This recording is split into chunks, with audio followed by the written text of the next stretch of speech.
Alors aujourd'hui, j'interviens avec vous, on va vous présenter, je vais proposer aux enfants des jouets alternatifs. On est dans la fin des années 80, la console n'est toujours pas sortie, les jeux Tortue Ninja n'est pas disponible, en fait il n'y a pas de console. On avait donc des jouets simples, pas simples mais quand même stylés. Donc je vais vous proposer donc les derniers jouets que j'ai achetés et on va voir lequel vous choisissez. Donc, eh ben tu vas voir. Donc ça, donc la voiture G.I. Joe que j'ai achetée l'autre jour. Et Allez voir la vidéo, elle a fait 1200 vues. ouais, merci. Et je me suis rendu compte qu'en fait, on faisait plus de vues sans les enfants. Donc, partez de cette vidéo. Sortez de cette vidéo.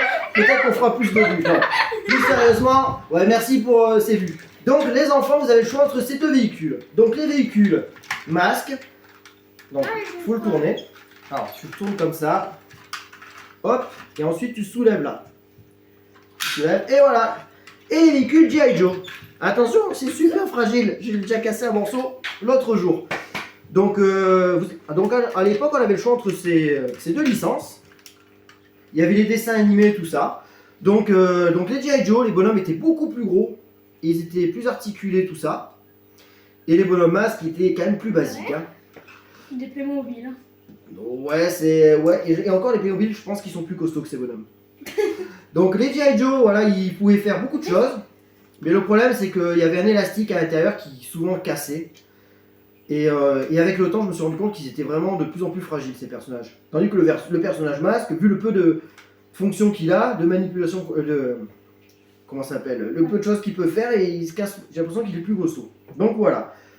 Donc c'est vrai que les masques, il y avait beaucoup plus de choses. Il y avait, c'était des véhicules basiques qui se transformaient, et les G.I. Joe étaient vendus carrément. Donc ça, c'est une voiture de guerre méchante. Donc à l'époque, moi j'avais choisi les G.I. Joe. Non. Et vous préférez quoi alors? Toi Hugo, tu votes pour G.I. Joe. Et Lucas, toi tu voterais pour quoi si t'avais le choix? Je sais pas. Tu sais pas? Alors les véhicules masques, il y avait une voiture volante, il y avait des camions qui se transformaient, parce qu'il y a beaucoup de véhicules. Et G.I. Joe c'était basé sur les véhicules de guerre, il y avait des bateaux, des avions, des hélicoptères. Masque aussi, il y avait des hélicoptères, avions, tout ça. Donc voilà. En vrai, pour l'instant, là, entre ces deux véhicules, Ouais, entre ces deux véhicules, lequel tu préfères? celle-là. Plutôt G.I. Joe? Ouais, mais après, ça dépend si par exemple tu me ramènes une autre voiture contrairement à celle-là, peut-être que je vais choisir celle-là. Ah, c'est vrai qu'il y a une voiture qui est pas mal chez Mas, c'est la voiture rouge, bah, c'est la voiture du héros hein, avec les ailes qui se déploient, tout ça, la voiture qui vole. Donc après, ça dépend. Et c'est vrai que celle-là elle est particulièrement jolie, la version G.I. Joe. Cette version, c'est une voiture Cobra ça. Donc voilà, bah, ça fait 3-0 sur ce match pour les G.I. Joe. Bon écoutez, merci à tous et à toutes. Passez un bon week-end, parce qu'on est le début du week-end. Et à bientôt pour une prochaine vidéo. À bientôt. Allez, je m'éclipse, je vais couper cette vidéo. À bientôt. Bientôt.